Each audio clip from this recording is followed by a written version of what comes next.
Bien-aimés dans le Seigneur, Shalom. Nous sommes dans la joie de nous retrouver ce mardi 21 décembre 2021 pour une nouvelle méditation de la parole du Seigneur. Et nous vous saluons au nom de notre Seigneur et Sauveur Jésus-Christ. Nous allons lire un verset dans la lettre de Paul aux Corinthiens. 15e chapitre, verset 58. 1 Corinthiens 15, 58. Voici ce que déclarent les Écritures. Ainsi, mes frères bien-aimés, soyez fermes, inébranlables, travaillant de mieux en mieux à l'œuvre du Seigneur, sachant que votre travail ne sera pas vain dans le Seigneur. Travaillons de mieux en mieux. Travaillons de mieux en mieux, bien-aimés, dans l'œuvre du Seigneur. Dans la version Bible du Semeur, il est dit « C'est pourquoi, mes chers frères et sœurs, soyez fermes, ne vous laissez pas ébranler. Travaillez sans relâche pour le Seigneur, sachant que la peine que vous donnez au service, n'est pas inutile. » Bien-aimés, tout travail nécessite une évaluation pour des corrections et des améliorations. Avec l'évolution du monde ainsi que de la science, il y a toujours quelque chose à maintenir, corriger ou améliorer. Il y a de nouveaux défis, de nouvelles exigences au fur et à mesure qu'on avance. Nous voici au terme d'une année mouvementée, et bientôt, par la grâce du Seigneur, nous allons entrer dans une autre année. Travaillons de mieux en mieux. Cette réalité, bien-aimée, est aussi d'application dans la vie chrétienne, et le texte du jour en fait allusion. Le monde va vers sa fin, et les choses changent. Parmi ces changements, il y a la baisse de la foi, le refroidissement de l'amour et l'accroissement du mal. C'est la Bible qui en parle. Tous ces changements ne doivent pas nous influencer négativement. Voyons trois vérités qui vont nous aider dans cet environnement mouvementé. Ainsi, mes frères et sœurs bien-aimés, soyez fermes, inébranlables. La première chose, c'est être ferme et inébranlable. Le Seigneur nous demande d'être ferme et inébranlable. Cela n'est pas une option, mais plutôt une obligation. Il est écrit dans la parole de Dieu, « Votre adversaire, le diable, rôde comme un lion rugissant, cherchant qui il dévorera. Résistez-lui avec une foi ferme. » 1 Corinthiens chapitre 5, versets 8 et 9. Par la méditation de la parole de Dieu et la prière fervente, nous devons demeurer fermes et inébranlables.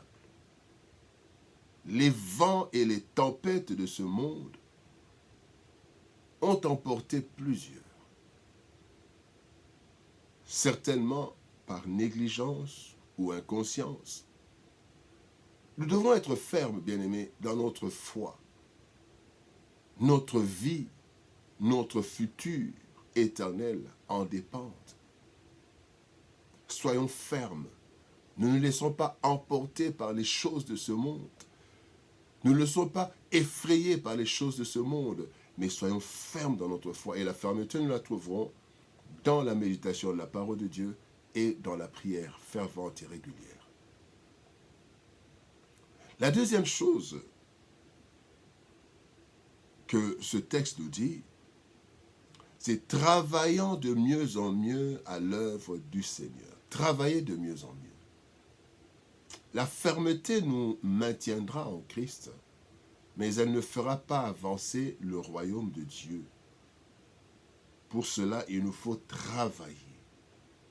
Et cela de mieux en mieux. Dans 1 Pierre chapitre 2, verset 5, la Bible dit « Et vous-même, comme des pierres vivantes, édifiez-vous pour former une maison spirituelle, un saint sacerdoce, afin d'offrir des victimes spirituelles agréables à Dieu par Jésus-Christ. » Nous sommes des pierres pour édifier cette Église.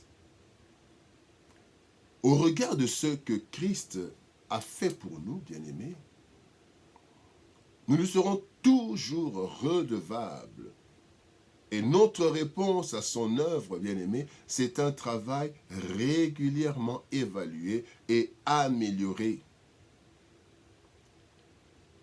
Nous nous imaginons jamais que nous avons atteint le sommet de la montagne. L'apôtre Paul dit ceci à propos de lui-même. Quand vous lisez Philippiens chapitre 3, verset 12, il est dit « Ce n'est pas que j'ai déjà remporté le prix ou que j'ai déjà atteint la perfection, mais je cours pour tâcher de le saisir puisque moi aussi j'ai été saisi par Jésus-Christ. » Bien-aimés, travaillons de mieux en mieux. Ce que je fais aujourd'hui, bien-aimés, doit être mieux que ce que j'avais fait hier.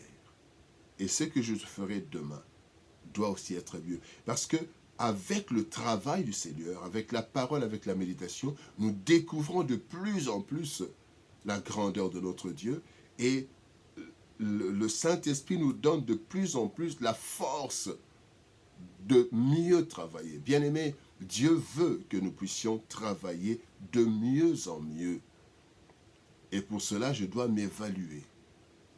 Comment j'ai travaillé en 2021 pour le Seigneur dans son œuvre? Qu'est-ce que je peux faire pour améliorer mon travail, ma consécration en 2022? Travaillons de mieux en mieux. Et la troisième vérité qui nous aide, c'est que notre travail n'est pas vain. Le meilleur patron, c'est Dieu. Il est écrit dans Proverbes chapitre 14, verset 23, « Tout travail procure l'abondance. » Il en est de même pour le travail dans l'œuvre du Seigneur. Sachons que nous avons la meilleure motivation qui puisse exister. Un double salaire. Physique, mais aussi spirituel. Le Seigneur Jésus rassure Pierre,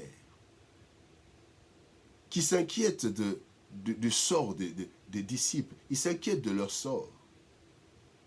Quand vous lisez dans Marc chapitre 10, versets 28 à 30, quand Pierre demande « Qu'est-ce qui va arriver à nous qui avons abandonné telle chose ?»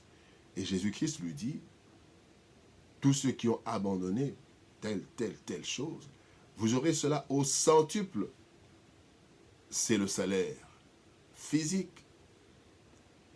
Mais dans l'au-delà, la vie éternelle, c'est le salaire spirituel. Et bien aimé, Dieu n'est pas ingrat.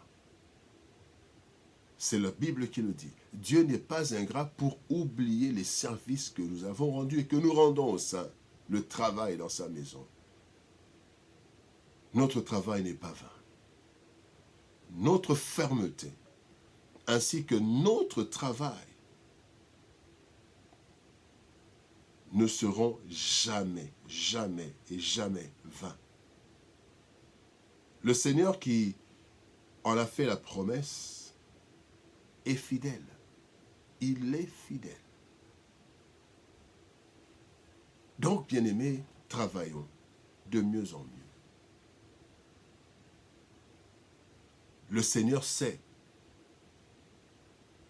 que nous avons des besoins. Et quand nous nous occupons de son travail, lui, il s'occupe de nous. Que Dieu nous bénisse.